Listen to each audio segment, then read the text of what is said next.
c'est reparti pour Smart Bourse, votre double dose quotidienne de marché en direct sur Bismart chaque jour à la mi-journée, 12h30, 13h et le soir, la grande édition. Le grand digest de l'information économique, financière et boursière à partir de 18h30 pendant une heure. Au sommaire ce soir, un CAC 40 qui tient bon et qui clôture au-delà des 5800 points ce soir. 5830 points, on progresse de 0,35% à Paris. Vous aurez le résumé complet de cette séance dans un instant avec Nicolas Pagnès depuis la salle de marché de Bourse Direct. Parmi les faits marquants, toujours les taux et l'inflation qui sont le sujet cœur aujourd'hui pour les investisseurs.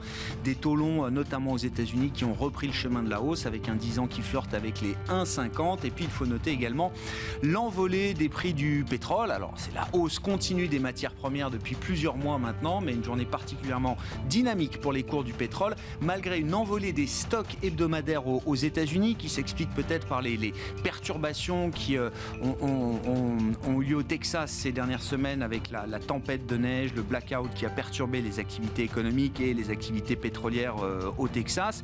Mais le marché retient que l'OPEP se réunit demain avec ses partenaires dont la Russie, et les rumeurs de marché nous indiquent que l'OPEP Plus pourrait décider de prolonger les réductions de production qui sont en place aujourd'hui. Le marché en prend acte et donc les cours du pétrole s'envolent de 2,5-3% cet après-midi. Sur le front de la macro, on notera des chiffres d'emploi pour le secteur privé un peu faibles peut-être aux États-Unis par rapport aux attentes en tout cas, mais là aussi le mois de février était un peu perturbé. On avait des réouvertures partielles dans des États importants comme la Californie ou l'État de New York, et puis les perturbations au Texas bien sûr qui compliquent un petit peu la lecture de ces créations d'emplois, néanmoins positives, 117 000 créations d'emplois dans le secteur privé en février aux États-Unis. Pour le chiffre global, le rapport mensuel sur l'emploi attendu ce vendredi, les économistes estiment que les créations d'emplois pourraient remonter à près de 180 000 après un chiffre qui tournait autour de 50 000 pour le mois de janvier. Et puis on continuera de parler des taux dans le quart d'heure thématique de Smart Bourse à partir de 19h15 en fin d'émission. La question pour les gérants crédits, comment trouver encore un couple rendement-risque intéressant? Oui, les rendements obligataires remontent un peu, mais on est quand même dans un univers encore de taux négatifs pour des milliers de milliards de dollars de dettes, et notamment de dettes d'entreprises qui ne rapportent plus rien en termes de rendement. Des entreprises high yield aujourd'hui à haut rendement empruntent à peu près au même niveau de coût de financement ce que des entreprises AAA pouvaient emprunter il y a quelques années à peine. Comment gérer la poche crédit dans ce contexte? On en parlera avec les spécialistes d'Iveo Capital Partners qui seront avec nous à partir de 19h15, donc en direct dans Smart Bourse.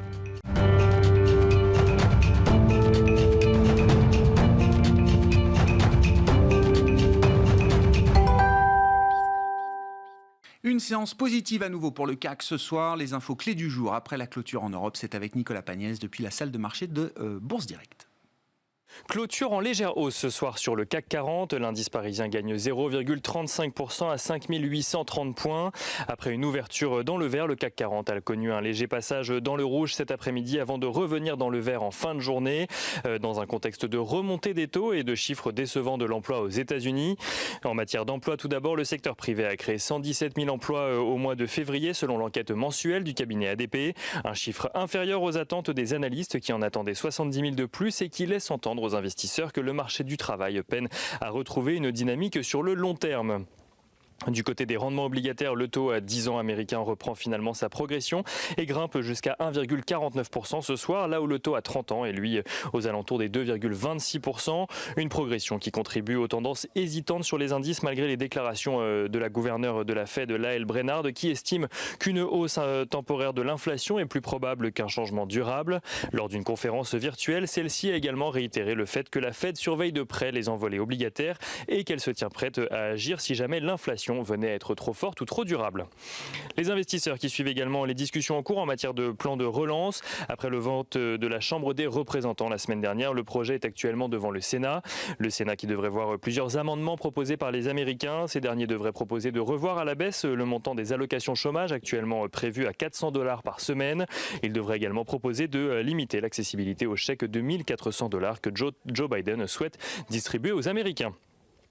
Sur le front sanitaire, les investisseurs accueillent favorablement l'annonce de Joe Biden selon laquelle les États-Unis disposeront de suffisamment de doses pour vacciner tous les adultes américains d'ici à la fin mai. En France, les vaccinations devraient normalement s'intensifier également alors que le pays va recevoir 10 millions de doses supplémentaires au mois de mars, puis 14 millions de doses supplémentaires au mois d'avril. Du côté des statistiques à présent, les secteurs des services continuent de reculer pour le mois de février dans les principales économies de la zone euro selon les indices PMI. Pour l'ensemble de la zone, le PMI des services donc progresse cependant légèrement, porté par des contractions moins fortes que prévues dans des pays comme l'Espagne ou l'Italie, tandis que le secteur continue à reculer en France ou en Allemagne. Cumulé avec l'activité manufacturière, l'indice PMI composite ressort en progression de 1 point au mois de février en zone euro à 48,8 points, tandis que l'activité du secteur privé recule légèrement en France à 47 points contre 47,7 points un mois plus tôt. L'Allemagne réussit de son côté à afficher une légère progression de son indice PMI composite de 0,3 points. Aux États-Unis, on scrute plutôt l'indice ISM qui fait état d'une tendance similaire dans les services. L'indice ISM des services ressort à 55,3 points au mois de février contre 58,7 attendu. Un indice ISM qui était attendu stable donc et qui déçoit les investisseurs. Et retour à Paris, du côté des valeurs, on scrute Stellantis issu de la fusion entre Peugeot et Fiat Chrysler qui annonce viser une marge opérationnelle ajustée entre 5,5 et 7,5% pour 2021. Une projection dans l'hypothèse, évidemment, où il n'y aurait pas de nouveau confinement lié au coronavirus. Dans le détail, Peugeot et Fiat Chrysler dépassent leurs objectifs malgré une année en net recul. Le bénéfice opérationnel de Peugeot recule d'un peu plus de 40%, tandis que celui de Fiat Chrysler recule, lui, d'un peu moins de 60%. Stellantis se félicite cependant de la solidité financière de la structure et versera cette année un dividende de 32 centimes d'euros par action. Cela n'empêche pas le nouveau géant de l'automobile voir sa progression en bourse retomber ce soir après avoir gagné plus de 3% aujourd'hui. La valeur perd finalement 0,22% ce soir. Et on finit avec l'agenda de la journée de demain. Demain, les investisseurs prendront connaissance des inscriptions hebdomadaires au chômage aux États-Unis, mais aussi des ventes au détail en zone euro. Côté entreprise, les investisseurs pourront suivre les évolutions de Vivendi après la publication de ses résultats ce soir, tandis que demain, le groupe Bolloré, Albioma ou encore Manitou publieront également leurs résultats annuels. Nicolas Pagnès qui nous accompagne tout au long de la journée en fil rouge sur Bismart depuis la salle de marché de Bourse Direct.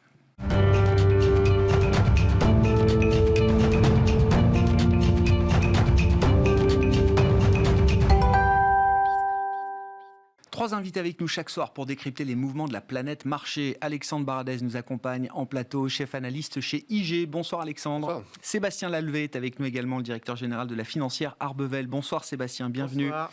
Et Sébastien Paris-Horwitz avec nous également, stratégiste de la Banque Postale Asset Management. Bonsoir Sébastien. Bonsoir. Merci d'être avec nous. Crevons l'abcès et parlons donc de l'inflation. C'est le sujet dont tout le monde parle. Je ne suis pas sûr qu'elle soit encore forcément très visible, mais tout le monde nous annonce le retour de l'inflation. Si on prend l'histoire des marchés obligataires, Sébastien, le narratif a un peu dérivé. C'est-à-dire qu'il y a quelques semaines, c'était l'idée d'un marché obligataire qui intégrait des anticipations d'inflation qui remontaient au gré des vaccinations, des plans de soutien, etc. Et donc, voilà, le printemps s'annonçait reflationniste, gentiment, les oiseaux gazouillaient. Et puis, depuis quelques jours, c'est une histoire un peu différente, visiblement, que nous raconte le marché obligataire américain. L'idée que la Fed va devoir durcir sa politique monétaire beaucoup plus vite que prévu, plus vite en tout cas que ce que la Fed admet elle-même aujourd'hui. Oui, c'est vrai que la narration a changé sur le marché. On a eu cette forte hausse poussée des taux sur une période très courte qui a fait paniquer tout le monde, et notamment les actifs risqués. Et la narration a changé parce que c'est vrai que les anticipations d'inflation ont monté depuis quelques mois. Et aux États-Unis, notamment, la Fed peut être contente parce qu'elle a ancré les anticipations d'inflation là où elle voudrait qu'elles soient, autour de 2%. Et elles étaient à peu près là. Sur la partie course, c'est un peu plus compliqué parce qu'elles sont plus élevées, parce qu'on aura des effets de base, oui. Vous en parliez tout à l'heure, qui était que on a eu une telle baisse des prix il y a un an et qu'on va retrouver ça mécaniquement maintenant. Donc la partie courte, à 2 ans, les anticipations d'inflation sont plus élevées que sur la partie longue, et ce qui n'arrive pas souvent. Mais ce qui a changé, c'est que les taux, on peut les décomposer en 3 pattes, hein, les anticipations d'inflation, la croissance réelle, et là-dedans, l'évolution des taux d'intérêt directeurs, et enfin, le risque. Donc, quel risque j'ai à détenir une obligation à long terme, c'est-à-dire la prime de risque. Ce qu'on appelle, oui, c'est ça, la prime de terme. Exactement. On peut le voir sur un graphique, hein, effectivement, sur très longue période. On voit là, depuis le graphique de la prime de terme, on voit effectivement la prime de terme qui s'envole depuis quelques semaines maintenant. Et cette prime de terme, c'est l'incertitude vis-à-vis de l'inflation, l'incertitude vis-à-vis de ce que va faire la Fed, l'incertitude sur qu'est-ce qui va arriver avec toutes ces dettes publiques, tous ces éléments. Pourquoi ils se concentrent maintenant? Pourquoi la panique, entre guillemets, maintenant, même si, encore une fois, Grégoire, on est à des niveaux de taux qui restent très faibles. Mais c'est cette croissance, cette augmentation qui a fait paniquer tout le monde et continue à faire paniquer tout le monde. Et associé à ça, il y a toujours cette inquiétude sur l'inflation qui pourrait accélérer. Mais c'est vraiment, je pense, hein, cette incertitude qui est repricée. Encore une fois, cette prime de terme le dit très bien, elle était négative, c'est-à-dire qu'elle était restée négative. C'est-à-dire qu'on a eu une confiance totale dans toutes les banques centrales. Jamais elles vont monter les taux. L'inflation va rester faible, la croissance va rester, elle aussi, relativement faible. Et tout à coup, on est moins à l'aise. Et donc, c'est ça qui explique, me semble-t-il, cette hausse soudaine. Et je pense qu'on peut encore voir des pressions à la hausse. Votre graphique le montre bien. On est loin de où on était, même en moyenne, sur les années précédentes. Est-ce que c'est un problème pour la Réserve fédérale américaine? Le fait que cette prime de risque, cette prime de terme se tende, est-ce que c'est quelque chose qui n'est pas souhaité par la Réserve fédérale américaine? Je pense qu'évidemment, on n'a aucune banque centrale, vous savez, c'est comme pour l'échange, aucune banque centrale aime quand ça va trop vite. Et donc là, personne n'aime ça, même si la plupart, y compris M. Powell, ont dit c'est pas grave, c'est normal, les marchés reprice cette amélioration de la conjoncture. C'est une déclaration de confiance. De confiance, voilà. C'est la confiance en ce qui va se passer. Mais cette vitesse pose problème. Le marché a déjà mis sur un horizon à 2023 une hausse des taux que la Fed n'envisage pas. Regardez les fameux dots, hein, les petits points que donnent les gouverneurs lors des réunions de politique monétaire. Ils sont à zéro depuis toujours, à peut-être quelques électrons libres qui disent un peu plus, mais c'est zéro. Le marché pense un peu plus. Mais surtout, il y a cette incertitude. Et donc, en fait, c'est ce cocktail qui nous fait que ça monte.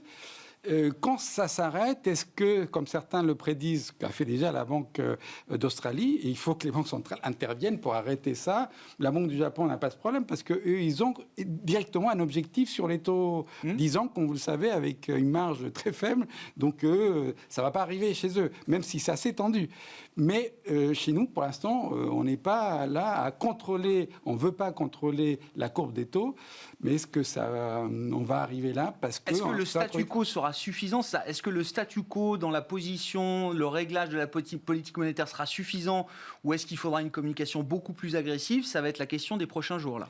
Votre question montre bien l'incertitude qu'aujourd'hui règne sur le marché. Bon. Alexandre, c'est vrai que depuis une semaine, 10 jours, la dynamique de marché est un peu différente. Alors, quand on regarde les indices, on a l'impression qu'il ne se passe pas grand-chose. Le CAC est au-delà des 5008. Alors, il faut regarder peut-être sur les indices américains, mais c'est vrai que le Nasdaq, typiquement, les grandes valeurs technologiques, les GAFAM, qui ne baissaient pas jusqu'à présent, se mettent à baisser maintenant. Oui, c'est une réaction assez saine finalement. C'est-à-dire qu'on avait ces gros performeurs depuis le début de la crise, qui étaient les valeurs de croissance, dans un environnement de taux hyper faible, négatif, taux réel négatif, donc l'effet TINA qui s'exprimait à fond sur ces valeurs-là. On a depuis le début de l'année finalement une rotation qui s'opère, qui s'est quand même accélérée ces derniers jours, mais qui était déjà en place depuis le début de l'année.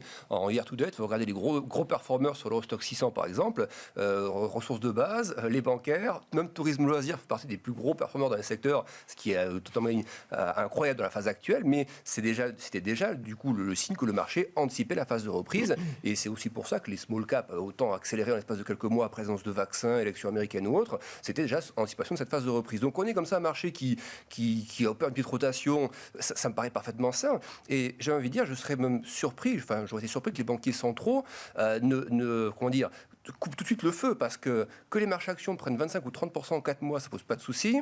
Que le dollar index perde 13% en quelques mois, alors que s'il y a bien une économie comparativement à l'Europe qui a bien tenu, c'est quand même l'économie américaine. Ils ont injecté entre 15 et 20% du PIB depuis le début de la crise, ça va encore continuer avec les infrastructures et autres. Et on voit un dollar qui perdait encore du terrain. Donc finalement, on se dit, c'est normal que maintenant le dollar retrouve quelques couleurs depuis quelques semaines, et puis surtout que les taux, finalement, le 10 ans même américain qui passe de quoi aller on est monté à 1,6, on est arrivé de 1%. Bon, oui, les taux réels, par contre, c'est ça que le marché n'a pas aimé. C'est les taux réels. À moins 10 sur le 10 ans en réel et on passe à moins 0,6, moins 0,7, toujours négatif, mais bon, divisé par 2 quand même. Donc, c'est ça que le marché reprice, mais on ne peut pas avoir un discours de banquier central qui nous dit c'est pas normal que les rendements bougent et à côté ne rien dire quand le marché action fait 30%. Si le marché action anticipe des hausses de bénéfices, reprise économique, il est normal que la partie obligataire fasse de même. On n'a pas à s'étonner de ça. Après, effectivement, c'est la question de la graduation, à quelle vitesse on monte, quoi. Et tous les banquiers centraux en Europe, aux États-Unis, qu'on a entendu, c'est on fait comme passer un message. Panetta hier, il allait assez costaud. La BCE. Mais Schnabel, la semaine dernière, était plus équilibré. C'est on a les instruments qu'il faut. On utilisera s'il y a besoin, mais si c'est une hausse graduelle, ça nous va. Voilà, donc c'est vraiment la vitesse de remontée des taux qu'il faut surveiller, mais par contre, il y a quand même le sentiment qu'il y a des bottoms sur les taux. On a déjà parlé il y a quelques temps, le bottom sur le 10 ans américain il est là, le bottom sur le 10 ans allemand il est là. Après, c'est quelle est la largeur du bottom? Voilà, c'est plus ça. Est-ce qu'on reste dans ce bottom un peu latéral et avant de repartir quand vraiment tout ira beaucoup mieux, ou est-ce qu'on a des accélérations non désirées et qui là, effectivement, devront être ajustées par les banques centrales? Oui, parce que ce qu'il faut dire aussi d'un mot, c'est que la remontée des rendements, ça part des États-Unis, mais on voit que le mouvement se diffuse à l'Europe. C'est ce qu'il faut aussi rappeler. Oui, le 10 ans allemand, voilà, il est passé de moins 0,5, moins 0,6, il a monté à moins 0,2 et il retombe un petit peu. Donc ça paraît pas beaucoup comme ça. C'est vrai que les conditions financières, si on parle des conditions financières, elles étaient sur des niveaux historiquement faibles il y a encore quelques mois, et même si on remonte devant 30 points de base sur les 10 ans, les conditions financières, ça ne changera pas beaucoup les conditions de crédit au final. Voilà, ce qu'il ne faut pas, c'est que le 10 ans allemand fasse moins 0,5 à plus 1 en 6 mois. Là, il y aura un petit problème effectivement pour les banques centrales. Mais sinon, ça paraît parfaitement absorbable par l'économie qui est en phase de reprise. Sébastien Lalvé, comment vous regardez cette histoire d'inflation? Est-ce que c'est l'éléphant dans le magasin de porcelaine? Tout le monde le voit venir, on ne peut pas le rater, on sait qu'il y aura de la casse sur les étagères? Ou est-ce que c'est plutôt l'histoire du moustique dans la chambre à coucher, le truc qui peut vous empêcher de dormir toute une nuit, mais au final, qui ne fait pas beaucoup de mal? Ça m'inspire plusieurs choses. La première, c'est que ça ne se passe jamais comme on pense que ça va se passer. Je crois que c'est la règle numéro 1 quand on est sur les marchés financiers. C'est qu'on croit toujours qu'il y a un truc qui est bien balisé. Le premier semestre, ça va être super. Le deuxième, ça va être plus difficile. Toujours comme ça. Et chaque année, les stratégistes vous pondent un truc où tout le monde est certain du truc. Et ça ne se passe jamais comme ça. Donc ça, c'est règle numéro 1. Voilà, il y a toujours un truc qui fait que le train, il déraille. Donc ça, c'est la première chose. Donc quand on a un peu d'expérience, on sait que quand il y a un consensus, faut faire attention. Premier point. Deuxième point, l'intérêt des graphes à long terme comme ceux que vous montrez, c'est que ça permet de relativiser les choses. Le problème qu'on a aujourd'hui, c'est que les marchés relativisent rien du tout. Par définition, quand on est, comme nous, intervenant sur les marchés financiers, il faut être complètement schizophrène. C'est-à-dire qu'on doit avoir un côté intello qui fait qu'on réfléchit, qu'on met tout en perspective. Il faut aussi avoir un côté animal qui fait que... le graphe à long terme, il est cool. Effectivement, quand on regarde les taux à longue distance, à long terme, là, on est sur des taux historiquement faibles. Et le changement, c'est un notch par rapport à la réalité. Donc, on s'en fout. Mais en fait, non. Parce que ce qu'on disait tout à l'heure en antenne, aujourd'hui, l'essentiel des flux, ils sont algorithmés. Ce sont des machines, ce ne sont pas des gens comme nous qui réfléchissent. Et comme ils sont quasiment tout est momentum, ce qui compte, ce n'est pas la perspective sur 10 ans. Ce qui compte, c'est l'accélération. Ouais. Et c'est les derniers jours, voire les dernières heures. Et ça auto-entretient. Alors, quand ça monte et que c'est les flux qui vont sur les actions, tout le monde trouve ça super. Là, c'est un peu la même chose. Mais comme là, tout est corrélé, il y a des mécaniques qui font que si les taux montent, les valeurs de croissance baissent, et ainsi de suite. Et ça, c'est tellement bien corrélé que c'est pas naturel d'une certaine façon. La séance de la semaine dernière, de jeudi dernier, quand on voit le mouvement d'emballement sur les taux, donc je rappelle, correction du marché obligataire, remontée des taux longs américains et baisse des marchés actions. C'est les séances que les investisseurs détestent. Aucun refuge, tous les marchés baissent en même temps, alors que normalement, il y a toujours un jeu d'équilibre entre des actifs risqués, des actifs sans risque. Donc c'est pour ça que c'est compliqué. Après, ça va tourner. La réalité, c'est qu'en tant qu'investisseur, on doit avoir des convictions, on est supposé anticiper, mais c'est difficile parce qu'on ne sait jamais quand ça va arriver, avec quelle ampleur. Mais je pense que l'investisseur, il doit regarder ça, s'en inspirer, mais pas tout changer du jour au lendemain. Après, moi, ce qui est plus compliqué, donc moi je fais du stock picking, donc je rentre dans le détail. Effectivement, quand je vois les valeurs de loisirs qui sont parmi les meilleurs performeurs depuis le début de l'année, je me dis ouais, c'est peut-être un peu tôt. Donc c'est ça qui est compliqué, notamment dans le trade de réouverture, il y a des choses qui vont trop vite. Dans l'aéronautique, ça va très vite aussi. Je trouve que comme tout fonctionne en thématique. Et d'ailleurs, les brokers, ils font bien le travail. Il y a les paniers, il y a le panier reopening, le panier machin, le panier truc, le panier bidule. Et c'est que des paniers maintenant. Tu fais ton marché, tu as des paniers. Et les trackers, c'est un peu ça. Tu fais ton panier, ton machin, ton truc. C'est comme si tout le monde en est en thématique. La vraie vie, c'est pas des thématiques. Hein. Ça en fait partie.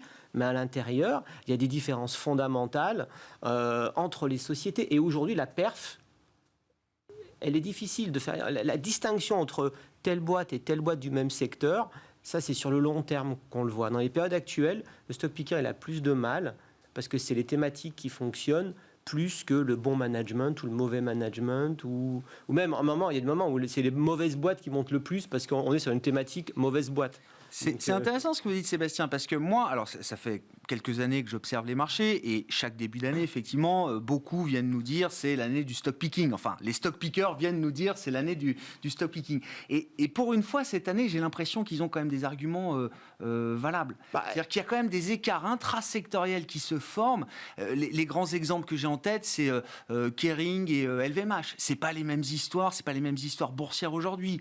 Atos, Capgemini, c'est à front renversé. On pourra peut-être en parler, mais Danone, Nestlé, c'est pareil. Il y a quand même des histoires de dispersion au sein d'un même secteur qui deviennent très fortes, là. Le stock picking, vous prêchez un converti. Oui, non, mais est-ce que c'est un facteur qui permet de générer de la surperformance aujourd'hui, là, dans ce contexte de marché ? Le stock picking, il est vraiment sa quintessence dans les small caps, et que les small caps, ça surperforme 8 années sur 10. Hein. Donc, statistiquement parlant, ça marche. Ça n'a pas marché en 2018 et en 2019 parce qu'il y avait un repli vers la liquidité et vers la sécurité. Et en plus, il y avait d'énormes rachats suite aux énormes flux d'avant. Donc, il y a eu 2 années très difficiles pour le stock picking. 2020 a été une très bonne année.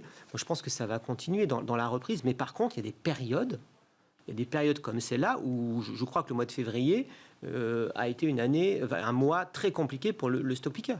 Parce que c'est pas ce qui fonctionnait. Mais c'est comme ça, il y a des cycles, ça peut être des mini-cycles, et il faut juste, en fait, quand on a un process, faut s'y tenir, et par moment, il faut se dire, c'est pas notre process qui est en cause, c'est juste qu'il y a d'autres trucs qui sont au-dessus. C'est comme à la belote, hein, il y a un atout qui coupe. En ce moment, il y a un atout qui coupe. Sur action et inflation, qu'est-ce que l'histoire nous apprend, Sébastien, dans un moment reflationniste? Il n'y en a pas eu beaucoup, puisqu'on parle d'un mouvement de désinflation depuis peut-être plus de 30 ans maintenant, de baisse des taux en l'occurrence. Si les choses s'inversent, qu'est-ce qu'on imagine? L'histoire dit que si on a une réponse déjà théorique, on ira chercher les entreprises qui ont du pricing power, comme on dit, qui ont la capacité de monter leur prix et d'indexer leurs coûts et de le faire passer chez leurs clients. En général, les actions arrivent à performer très bien dans des inflations modérées. On connaît les années 80 où l'inflation rognait les profits des entreprises et donc les performances n'étaient pas très bonnes, à moins d'avoir des pétrolières, etc. Mais en général, le marché action performe plutôt bien avec de l'inflation modérée, parce qu'on arrive à passer ça dans les prix, faire des gains de productivité. Donc, c'est un bon outil pour s'indexer sur l'inflation. Maintenant, évidemment, il y a des outils faits pour. Hein. On a des taux indexés à l'inflation. Il y a d'autres manières de le faire. Mais en général, les actions, c'est une bonne façon de s'indexer à une inflation modérée.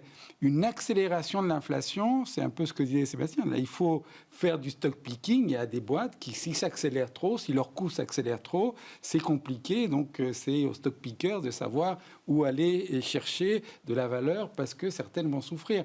Mais en général, prenons le marché dans son ensemble, il arrive à... Surtout si ça s'accompagne avec de la croissance. Et donc, après, c'est d'où vient cette croissance? Quels sont les secteurs qui vont bien faire? Est-ce que le marché va trop vite, par exemple, sur le loisir, etc., parce que ça va s'ouvrir? Il y a de la mode, et il y a ce pari qui est quand même très présent. Et encore une fois, cette crise, elle est unique. On n'a jamais vécu un truc comme ça. Et évidemment, l'ouverture, on l'a testé un petit peu déjà, c'est incroyable quand ça s'ouvre, ce qu'on découvre. Et il n'empêche que moi, je fais plus confiance aux stock pickers pour aller chercher des vraies idées de croissance pérennes, solides, que le petit coup. Je pense que nous, en tous les cas, c'est ce qu'on essaye de faire. Même si on le joue à travers des fonds, c'est vraiment aller chercher cette valeur, cette qualité dans la performance. C'est pas faire des coups, parce que ça, c'est la ruine de l'investisseur. Ce qui est intéressant sur la question des prix, Sébastien, on l'a vu, je crois, encore à travers l'ISM Service, on regarde la composante des prix payés qui explose à la hausse. Il y a des coûts de production, des coûts de matières premières qui augmentent très fortement pour les entreprises de services et les autres, mais on ne retrouve pas ces hausses de prix pour l'instant dans le prix final. En tous les cas, pour l'instant, on ne le voit pas, mais il y a des retards, etc. Mais encore une fois, la caractéristique de la crise, c'est qu'à un moment donné, c'était vraiment une crise cardiaque pour l'économie mondiale. Et les entreprises ont dû tout arrêter, les chaînes de production ont été arrêtées. Évidemment, il y a des choses qui sont plus faciles à ouvrir. Vous ouvrez votre magasin, vous avez des biens à vendre, ça va. Ouvrir une mine, c'est un peu plus long. Donc évidemment, il y a des goulots d'étranglement et il y a des effets prix très forts, surtout qu'il y a un pays qui a ouvert avant les autres et qui est très gourmand en matières premières, c'est la Chine. Ça a boosté ses prix, mais tout a réouvert avec des chaînes de production qui marchaient mal. Si vous prenez le trafic, rien que le trafic du fret, le prix du fret venant de Chine et allant en Europe ou aux US, ça a explosé. Ça a explosé simplement parce que tout à coup, tout le monde voulait la même chose au même moment. Et donc, mais c'est pas durable. On voit bien, ça va pas durer. Ça y est, les usines vont tourner. Mais encore une fois, peut-être le stock picker peut voir des endroits où ça va aller mieux et plus vite et des gens vont en bénéficier. Mais c'est pas quelque chose de durable. Donc c'est un phénomène de court terme et qui va jouer sur l'inflation. Certains vont passer ces prix auprès du consommateur. Mais encore une fois, bien s'il y a reprise, en Europe notamment, on a un taux de chômage très élevé. Avant qu'on le résorbe, ça va prendre du temps. Aux US, avec ces plans de relance incroyables qu'on voit, peut-être ça ira plus vite, on aura plus de tension, ça sera plus problématique pour certaines entreprises de s'adapter à des pressions de demande très fortes. Mais bon, c'est un peu de la science-fiction, pourquoi on n'est pas encore là. Mais le marché, et c'est pour ça qu'il est parti vite en besogne sur des trucs qui, c'est sûr, vont redémarrer. Tout le monde voudra partir en vacances si jamais on rouvre. Donc, est-ce que c'est trop vite possible, hein? Je crois que les restaurants en Italie, qui sont ouverts jusqu'à 18h aujourd'hui, ont battu des records de réservations pour la Saint-Valentin. Voilà, c'est des chiffres qui n'avaient jamais été vus, effectivement, dans les périodes précédentes. Sur vos réactions, vos commentaires, Alexandre, et puis sur le thème inflation, il y a quand même un play qui marche bien dans le marché, c'est celui des matières premières. On parle du pétrole aujourd'hui qui prend 3%. Là. Oui, alors effectivement, c'est des mécanismes qui sont assez sains aussi, parce que si on regarde finalement ce qui se passe sur les marchés actions, cette phase un peu plus volatile depuis quelques jours, ça a aussi un effet sur les anticipations d'inflation. C'est-à-dire ces mêmes anticipations d'inflation qui ont généré cette vague de stress et de rebond des taux, eh bien, quand le marché est volatile, et ça on l'a déjà observé à l'époque de la crise, de la volatilité ou autre, bien, finalement quand le stress revient sur les marchés, ces mêmes anticipations d'inflation repartent un peu à la baisse, du coup ça peut avoir aussi un effet un peu autorisateur pour les taux derrière, et puis il y a effectivement la question du goulot d'étranglement qui va se libérer à un moment donné, et ça que les matières premières, vous regardez des indices synthétiques, Bloomberg Commodity Index ou autres, qui font une ligne droite mars jusqu'à février, je pense que même sur le pétrole autre, on commence à arriver à ce niveau, même techniquement, on a tout effacé sur le pétrole en fait, on a effacé l'intégralité de la baisse, donc ça va amener consolider un petit peu le cuivre, il a fait x2 en quelques mois aussi, c'est des choses qui ne peuvent pas aller au même rythme encore pendant 3 ou 6 mois, donc ça va forcément consolider un petit peu, donc pour les taux, ça va les obliger aussi à...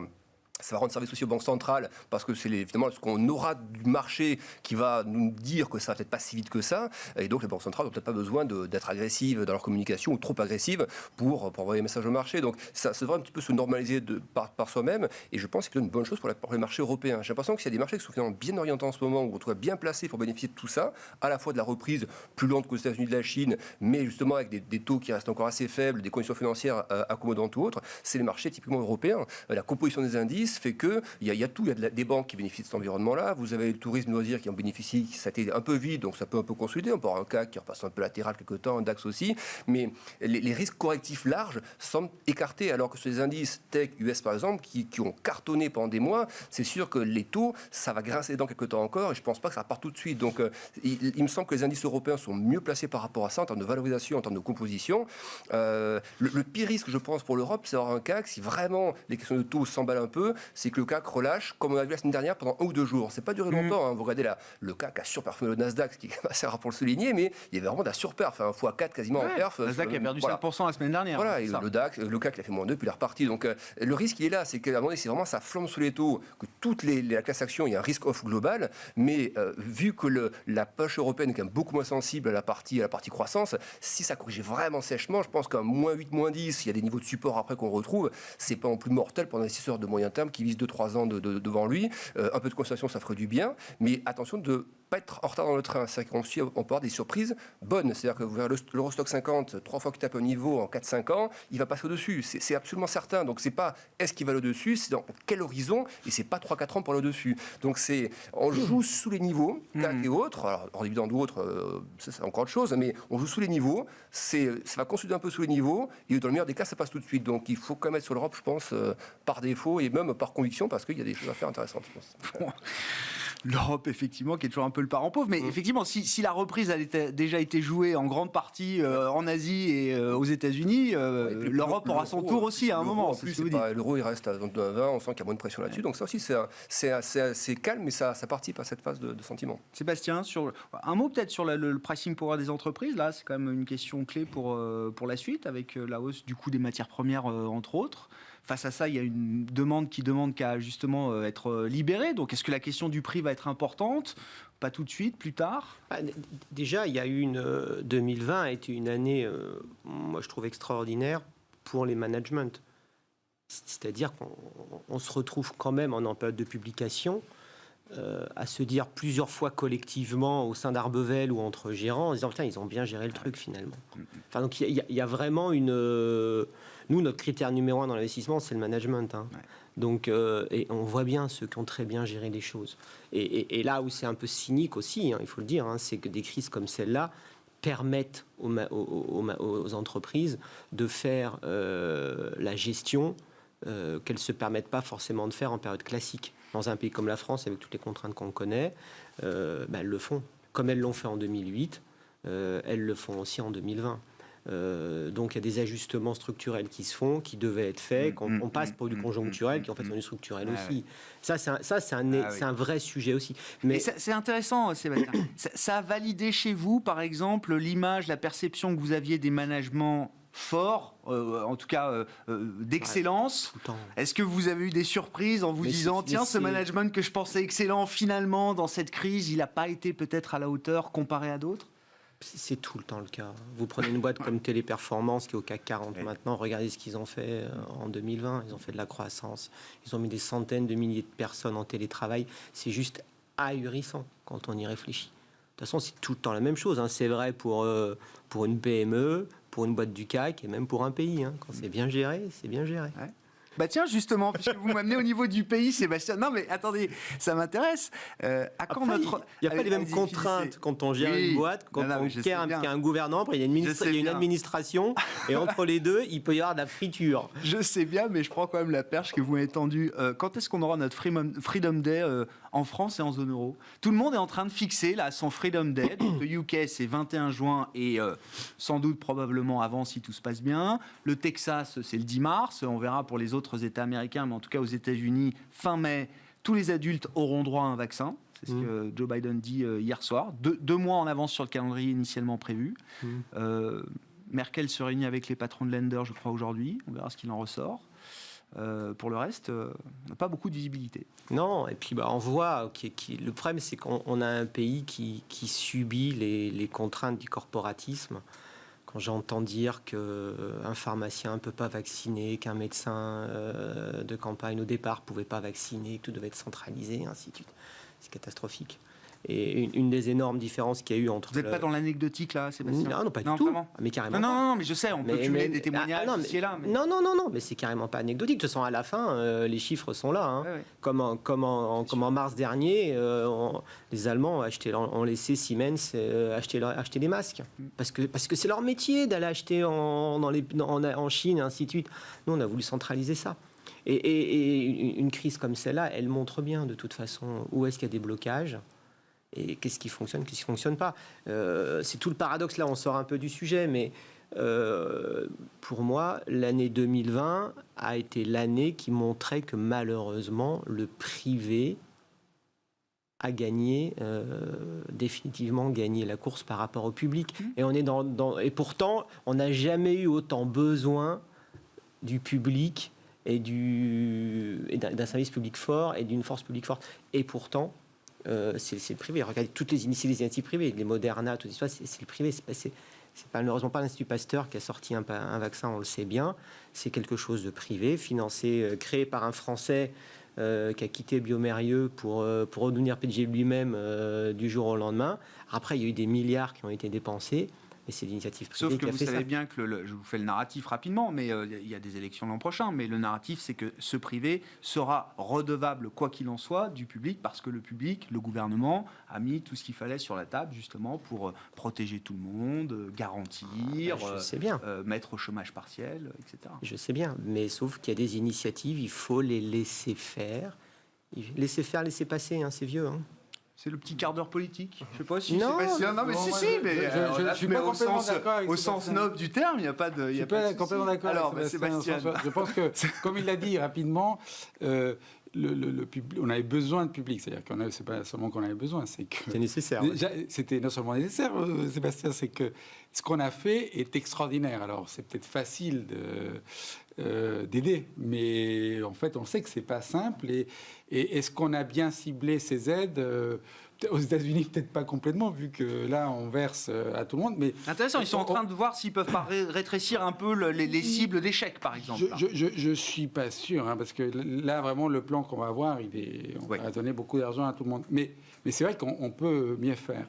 Mais le point important, peut-être que développe Sébastien, c'est que c'est vrai que l'État doit être plus intelligent dans la façon dont il aide le secteur privé à être meilleur. Et c'est vrai qu'en France, outre le problème d'organisation que vous souleviez, Grégoire, de dire quand on va sortir, vu qu'on est lent dans beaucoup de choses, et donc on va peut-être sortir après les autres, et ça sera à des coûts, c'est que en France, il y a un problème structurel, c'est qu'on n'a pas assez investi dans des domaines qui sont très importants pour l'avenir. Et on en parlait tout à l'heure sur notamment l'innovation, la recherche, et donner au secteur privé la possibilité que quelqu'un de très compétent qui est dans un institut reconnu, qui veut créer son entreprise, puisse la créer en France et puisse en faire une pépite, pourquoi pas. Et c'est vrai qu'en France, pour des raisons des limitantes financières et d'autres, on n'a pas été les plus clairvoyants pour gérer le monde d'aujourd'hui et de demain, qui est plus innovant, qui doit être plus flexible et adaptable à un monde qui change très vite. Et c'est peut-être ça qui pose problème. Parce qu'au total, on va peut-être un peu plus lent que les autres, mais on va ouvrir. C'est-à-dire le Freedom Day arrivera en France. Bien sûr. Mais c'est vrai que peut-être trop centralisé. C'est vrai c'est dommage. Il y a des choses, des initiatives privées. On a l'impression qu'on retient des gens qui pourraient faire plus. Sauf on n'a pas de vaccin. Donc, non, mais c'est un problème. Mais bon. Tout à l'heure, vous disiez que c'était pas anecdotique. Enfin, je crois que nous, on vaccine à 200 000 par jour. Les Anglais, c'est à 500 000. Donc, 300 000 par jour, c'est pas anecdotique. Hein. Et je crois que c'est le monsieur vaccin français qui disait que c'était pas une histoire de logistique. Moi, je crois que c'est unique. Au-delà de la pénurie, c'est uniquement une histoire de logistique. Je crois qu'à un moment, qui c'est qui fait la logistique? C'est les militaires. Mario Draghi a mis un militaire, chef des vaccins. C'est les militaires, c'est les industriels. Ouais. C'est juste ça, c'est qu'à un moment, on doit mettre pour un truc spécifique quelqu'un dont c'est le métier. Point barre. Pour Alexandre, comme disait Sébastien, c'est vrai que là où le public va demander au privé de faire sa part d'effort à un moment donné, ce sera quand après ce sera bien là, mais ça va se passer par la fiscalité. Non pas pour compenser l'intégralité de ce qui a été dépensé, mais on voit déjà qu'au Royaume-Uni, ça prend un petit peu la forme. On a eu le ministre des Finances aujourd'hui qui a indiqué que les impôts augmentent de 3, donc c'est l'horizon de sortie de crise normal, on va dire, un peu plus moyen terme. Aux États-Unis, on voit que ça en prend le chemin également. L'âge d'or, Trump, on baisse les impôts, on fait des rachats d'actions à tout va, on rapatrie le cash offshore, etc., des taux absolument géniaux, ça s'est terminé aussi. Le Trésor américain a d'ailleurs supprimé un article qui empêche la taxation des multinationales ou autres, donc on sent que ça va converger entre les États-Unis et l'Europe sur une base commune pour taxer les gros groupes tech ou autres. Donc ça ne veut pas dire que ça bridera quoi que ce soit, mais le privé va devoir quand même rendre une partie, et ce sera probablement les plus grands groupes qui devront y contribuer, mais le timing va être important pour ne pas... Qu'est-ce qu'on aurait bien à taxer en France qu'on n'a pas encore taxé? Parce que ce qu'on disait... On ira dans l'autre sens, j'espère. Ce qu'on disait au départ, hein, on parlait des taux, parce que là, ça nous coûte 15 milliards par mois ou je ne sais pas quoi. On s'en fout tant qu'on emprunte à 10 ans à taux négatif. Là, ça ne va plus être le cas. Donc, ça va commencer à coûter de l'argent. Ouais. Donc, l'histoire, elle ne va plus être la même. C'est-à-dire qu'on a eu cette période bénie où s'endetter, c'était s'enrichir. Ouais, enfin, quand on s'endettait à 0,5 ou 1% sur 10 ans français... Ouais, mais enfin, Oui. Non, mais tant que l'inflation et la croissance, même faible, ou l'inflation faible, et les supérieurs aux taux nominaux, ça va, ça coûte pas très cher. Mais le sujet, c'est au total comment bien dépenser. Et c'est vrai que nous, sur certains sujets, on n'a pas bien dépensé. Aujourd'hui, on a moins été bons, alors qu'on était supposé être bons à s'organiser pour traiter cette pandémie et la logistique associée. Ben, c'est vrai qu'on n'a pas été les premiers de la classe, même si... mais on va s'ouvrir. Et donc, nous, et les marchés, en fait, l'erreur française, si jamais il y en a une, c'est pas le sujet sur les marchés. Les marchés visent cette ouverture. Ça peut le devenir hein, pour certains secteurs, etc., mais on va rouvrir peut-être un peu plus tard, mais on va rouvrir. Et ce moment est pas simple. Je pense qu'il va pas être simple à vivre parce que on l'a déjà vécu cet été, l'été dernier, mais en fait, c'était encore là. Et on a vu qu'on a été assez vite rattrapé. Et là, c'est pour de bon parce que le vaccin sera là, même si on est trop lent. Sébastien, on est trop lent ici, on est trop lent. On pourrait aller plus vite et ça donnerait encore plus d'élan partout. Bon, on verra. On peut toujours rattraper un peu de retard en chemin. Oui, mais c'est prévu. De toute façon, c'est prévu. Hein, donc il y avait un retard à l'image qui était prévu et ça se compensera derrière. Donc il ne faut pas, on dramatise pas. On dit qu'on va passer à 2 millions par semaine de vaccination. Hein, donc dès qu'on aura les vaccins au mois de mars, ça va commencer ce mois-ci et ça sera très positif. Danone. Un petit mot sur Danone, Sébastien Lalvé, quand même. Est-ce que, je ne sais pas, quels enseignements à ce stade du bras de fer entre Emmanuel Faber, quelques fonds activistes? Moi, je trouve que les fonds activistes, il faut arrêter les bêtises. Hein. Enfin, la réalité des faits, c'est qu'un actionnaire, il a le poids de ses actions. Oui. Donc, à partir du moment où un actionnaire, soit activiste ou pas activiste, s'il a 1%, 2% du capital, il a 1 ou 2% du capital. Donc, je pense qu'il est peut-être plus vocal que les autres, mais à la fin, l'activisme, c'est un super bon prétexte. Ah, mais il n'y avait aucune connotation négative. Non, mais je sais, mais c'est autre histoire. Après, c'est pas les fonds vautours, là. Non, mais de toute façon, tout ça, on leur donne l'importance qu'on veut bien leur donner. La participation qu'ils ont au capital. Donc, tout ça, ça me fait toujours marrer quand on parle d'activistes et ainsi de suite. Tout ça, c'est une bonne foutaise. Après, ils sont plus vocaux. Bon. Ils sont vocaux, mais après, les gens qui gesticulent, ils gesticulent, hein, mais ils ne sont pas plus efficaces, sauf qu'ils gesticulent, mais on en parle. Et alors, est-ce qu'il faut en parler? Bah oui, après, le problème, c'est qu'il se pose la vraie question de qu'est-ce que c'est qu'un PDG. D'ailleurs, est-ce qu'on doit séparer président et directeur général? C'est un sujet, c'est vrai que pour les anglo-saxons, c'est une EPSI. Nous, en France, c'est pas encore passé totalement d'âme. On y arrive. Après, on est dans cette vague depuis 18 mois, 2 ans, de l'ESG, du vert, de tous ces sujets qui est devenu totalement mainstream, et dire du mal de ces thématiques-là devient impossible. Mais est-ce que critiquer Danone, c'est forcément dire du mal de l'ESG? Est-ce que c'est forcément s'attaquer au statut d'entreprise à mission? Ou est-ce que c'est viser des problèmes structurels chez Danone qui, depuis 10 ans, sous-performent son secteur? Le problème, c'est que c'était le problème d'Emmanuel Faber. À partir du moment où il s'est érigé un peu en emblème, parce que c'est une boîte du CAC, parce qu'il l'a instrumentalisé lui-même, via ses discours qui ont été relayés et ainsi de suite, il est devenu un peu le symbole de quelque chose. Donc intouchable. La preuve, ou non. C'est soit intouchable, soit au premier prétexte, t'es viré. Parce qu'à la fin, c'est les administrateurs qui font le choix. Hein. Donc je pense que... Et puis une entreprise à mission, c'est sympathique. Mais le vrai sujet, c'est quand on est président ou directeur général d'une société, on a des actionnaires, qu'on est Danone, qu'on est comparé à Nestlé, à partir du moment où on sous-performe, il y a des critères financiers, des critères extra-financiers, mais l'extra-financier est super important, mais il ne faut pas que les financiers soient totalement à la rue non plus.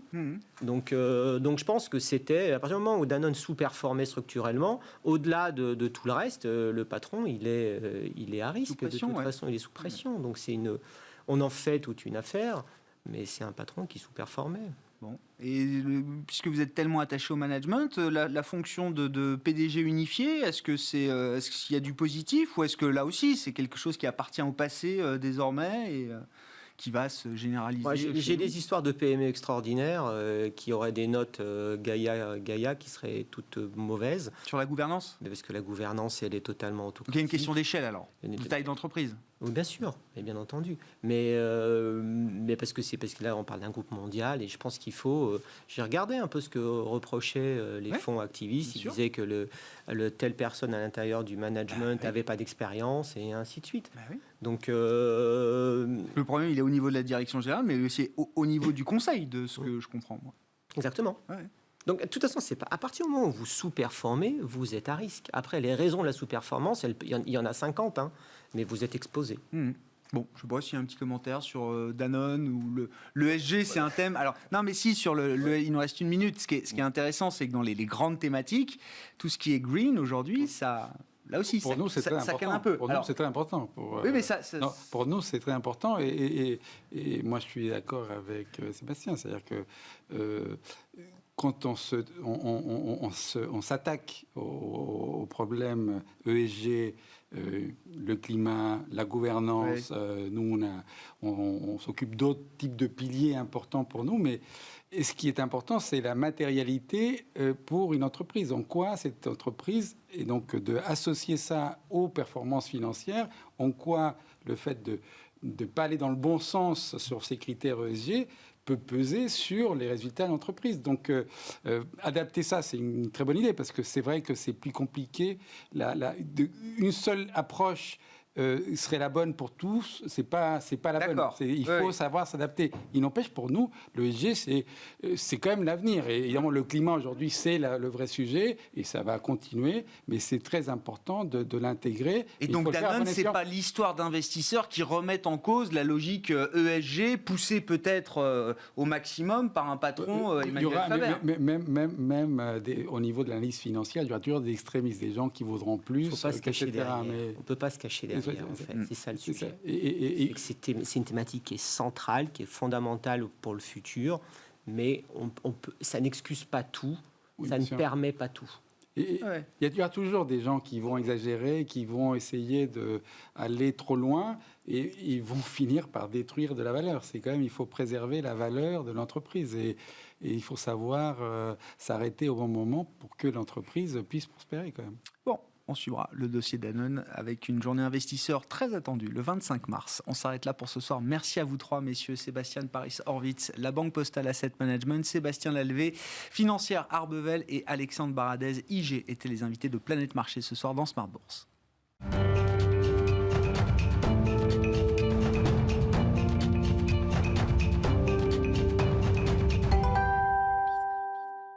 Le dernier quart d'heure de Smart Bourse, chaque soir, c'est le quart d'heure thématique, marché à thème ce soir consacré au marché de crédit high yield, haut rendement, un segment du marché de crédit qui n'a d'ailleurs jamais aussi mal porté son nom. On va en parler avec Michael Israël, qui est le cofondateur d'Iveo Capital Partners. Bonsoir et bienvenue, Michael. Bonsoir. Spécialiste des marchés de crédit, du high yield, des marchés de dette corporate également sur les émergents. On va parler de ce marché high yield qui ne donne plus de rendement, justement, et comment est-ce qu'on peut quand même trouver peut-être des poches de rendement risque encore intéressantes. Mais un mot, on en a parlé pendant 45 minutes avec les invités précédents, la remontée des rendements obligataires, le 10 ans américain, là, qui devient l'alpha et l'oméga de tous les mouvements de marché dans le monde.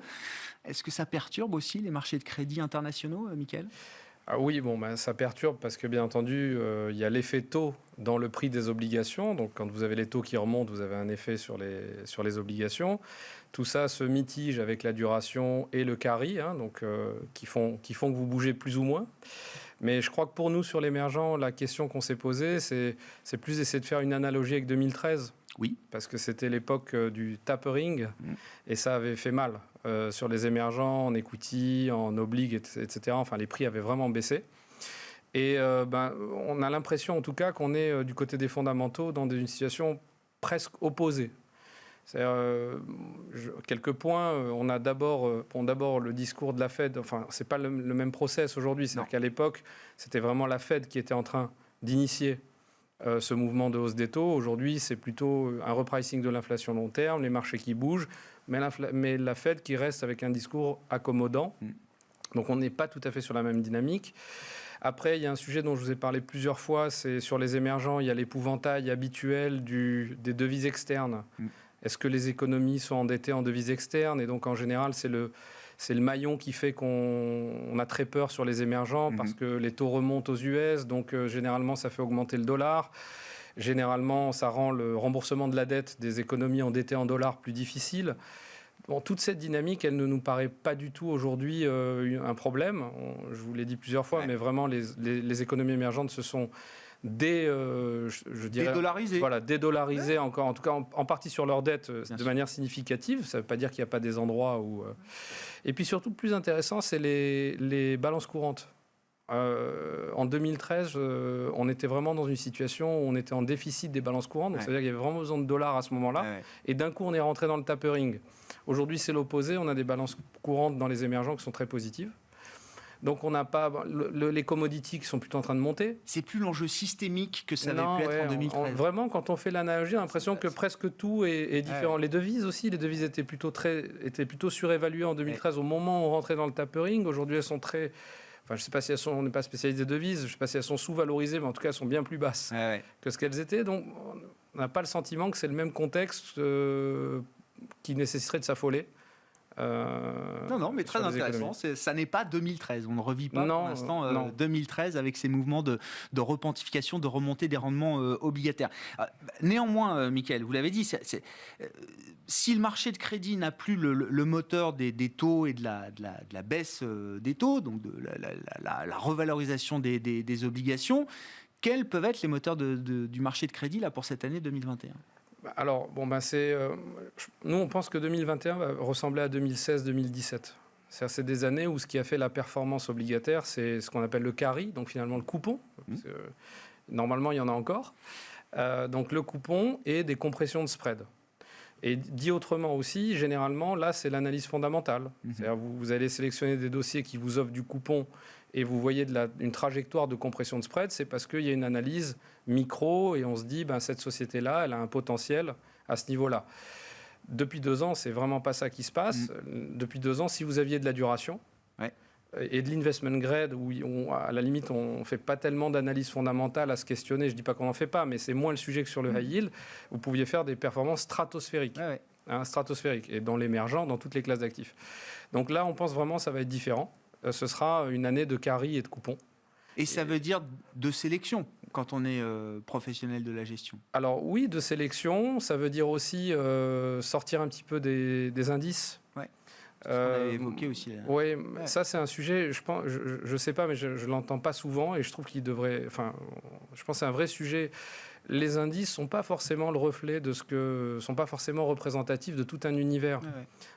Pour vous donner un exemple, si vous prenez sur notre univers à nous, qui est le corpo émergent, vous prenez le JP Morgan, qui est le plus large, vous prenez le Broad, il couvre 40% de l'univers. Ça veut dire qu'il y a quand même 60% des émetteurs qui ne sont pas dans cet indice-là. Donc quand on prend les références de l'indice pour dire ça paye tant, il y a tant de duration, etc., ce n'est pas forcément ce que le marché peut vous permettre de construire dans un portefeuille. Bon. Donc, néanmoins, quand on prend ces grands indicateurs de marché, c'est ce que je disais en titre, on va parler avec vous du crédit haut rendement, high yield, qui n'a jamais aussi mal porté son nom. J'ai vu que le high yield américain était passé sous les 4%, je crois, ces dernières semaines. Mickaël, moins de 4%. Il y a quelques années encore, les meilleures entreprises au monde, AA, AAA, empruntaient avec ce genre de coût de financement. Exactement. Exactement. Donc en fait, on pourrait presque inventer une nouvelle catégorie et aller dans le high yield et le couper en deux et dire dans le high yield, puisqu'il est tellement polarisé aussi d'une certaine manière, il y a tout un pan du high yield qui, comme vous dites, ne porte plus ce nom-là, ça ne rapporte plus rien du tout. Mais il y a encore un autre pan où il y a des vrais dossiers à plus de 5%, voire au-dessus. Et bon, je vous l'avais déjà dit, mais dans l'univers émergent, l'avantage, c'est que si vous avez des rendements, ce n'est pas automatiquement parce que vous avez des dossiers distress. Il y a plein d'autres raisons techniques qui peuvent vous amener à trouver des dossiers intéressants. Plus l'effet Covid qui est encore un peu là, donc il y a encore le sujet des secteurs affectés, qu'on peut retrouver dans le crédit des pays développés aussi, hein, mais il est chez nous aussi. Donc du coup, entre les codes postaux, les secteurs affectés, les choses comme ça, on peut faire des portefeuilles avec des vrais rendements high yield. Hein. Donc cette catégorie, je ne sais pas comment on pourrait l'appeler. Hein. Ça, c'est à vous de l'inventer. Voilà, le segment qui yield dans le high yield, quoi, on va dire, pour faire simple. Mais il y a quelque chose à faire, mais il faut se déporter un petit peu sur... Et quand on est spécialiste comme vous et qu'on regarde, encore une fois, émetteur par émetteur, ce qui se passe, vous dites, quand on trouve des rendements à 5, 6, 7, 8, 9% peut-être, il peut y avoir des histoires qui ne sont pas des histoires de défaut automatique. C'est-à-dire, c'est pas forcément des boîtes qui sont en distress, comme vous dites. On peut trouver des anomalies de marché encore, avec des entreprises qui ont des fondamentaux qui vous paraissent corrects, satisfaisants, et un rendement peut-être beaucoup plus élevé que ce qu'elle pourrait avoir. Alors oui, et une manière peut-être aussi de le voir qui est quand même intéressante, c'est que certaines de ces sociétés-là sont cotées en bourse sur l'equity. Oui. Vous pouvez pas, quand vous avez des dossiers qui payent 6-7 et que l'equity monte de 25% depuis le début de l'année, a priori, c'est que les gens ne se posent pas la question qu'il va y avoir un défaut imminent. Donc, c'est d'autres raisons qui expliquent le rendement de telle ou telle société. Voilà, donc ça, c'est des choses qu'on arrive un peu à décortiquer. On voit des trajectoires sur des entreprises. On est franchement loin du distress pour trouver des taux comme ça dans notre univers. Le distress, il est à des niveaux de rendement bien plus élevés. Et ça veut dire que vous arrivez à trouver des entreprises sur la partie crédit, cotées également sur le plan boursier, en equity, avec un risque-rendement pour l'investisseur, le client, qui soit équivalent, voire peut-être même plus confortable que l'action de la même entreprise. D'une certaine manière, je pense qu'il est plus confortable parce que sur l'action, la reprise des cours equity, c'est surtout le fait qu'on soit revenu sur des cycliques, qu'on soit revenu sur de la value, toutes ces choses-là qui sont porteuses pour l'equity de ces sociétés-là. Mais au moins, on n'a pas ce côté, vous savez, de se dire on va se tromper de peu sur les bénéfices par action, et puis boum, c'est la sanction, ou c'est un faux départ. On a tous cru que c'était la value, voilà, on a tous cru que c'était les cycliques. Bon, ça reste du crédit, hein, c'est des dettes seniors. Le problème, c'est juste, ça fait défaut ou pas. Hein. C'est binaire. Voilà, exactement. Je pense que sur à la fin de la journée, c'est binaire. Exactement. Sur les mark to market, en plus, on est dans une situation très confortable, je crois. Moi, je vois sur nos fonds, mais il n'y a pas besoin de prendre beaucoup de duration. Ah oui, c'est ça, c'est très important. Exactement. Pas besoin de prendre beaucoup de duration. Donc, même si la mode ne revient pas à ça, il n'y a pas le sell-off, il n'y a pas les effets taux, là on ne les sent pas tellement. Donc je trouve que le couple rendement-risque, il est pas mauvais là en ce moment. Et pour conclure, là, ça permet, alors cette nouvelle catégorie de high yield qui offre encore du rendement, ça permet de construire des portefeuilles justement avec quel type d'espérance de rendement aujourd'hui, Mickaël ? Alors, je vais vous prendre deux fonds, par exemple, qu'on a chez nous, pour faire une fourchette. On a un fonds short duration, donc on est sur une duration proche de 2. Et on va avoir un rendement tout en euros. Hein. Après les coûts de hedge, on est autour des 5, 4,9, 5%. Donc, quand même, pour du... Voilà, bon, c'est high yield. Hein. On est BB- à peu près sur des notations internationales. Et si vous êtes prêt à abaisser un peu plus la notation du portefeuille et monter un peu la duration, mais pas tant que ça, on est à 3,2. On a du 8% à peu près en euros. Donc, non, il y a des dossiers, l'univers est large. Il faut aller... creuser un petit peu dans tout ça, mais le risk-reward est pas mal. Merci beaucoup, Mickaël. Merci d'être venu nous parler de ces marchés de crédit. Toujours ces segments particuliers du marché de crédit, vous l'aurez compris, les marchés haut rendement, le crédit émergent également, la spécialité d'Iveo Capital Partners et Mickaël Israël, cofondateur d'Iveo, qui était à mes côtés en plateau pour le quart d'heure thématique de Smart Bourse ce soir. Très bon début de soirée, on se retrouve demain à 12h30 en direct sur Bismart.